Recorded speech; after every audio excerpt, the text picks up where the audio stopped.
APMSO के ज़ेर एहतमाम 37वें यौम तासीस के हवाले से नश्तर पाक में मुशायरे का एहतमाम किया गया। मुशायरे में दौर हाजिर के नौजवान शौराए कराम सामीन के ज़ौक़ की तस्कीन कर रहे। यहाँ पर ये तमाशा हो भी सकता है, अभी जो गम हमारा है तुम्हारा हो भी सकता है। अभी जो गम हमारा है तुम्हारा हो भी सकता है। तुम अपने आप को हरगिज कोई इल्जाम मत देना, तुम अपने आप को हरगिज कोई इल्जाम मत देना।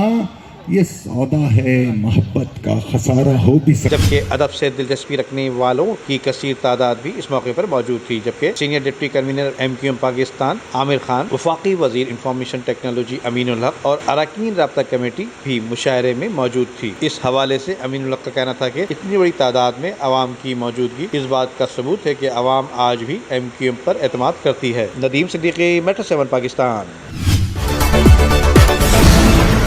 वीडियो को लाइक करके फेसबुक और व्हाट्सएप के जरिए दूसरे लोगों के साथ शेयर कीजिए और ऐसी ही खूबसूरत वीडियोस फ्यूचर में हासिल करने के लिए रेड बटन पर क्लिक करके और बेल आइकॉन को प्रेस करके हम सबके सब्सक्राइबर बनना मत भूलिए।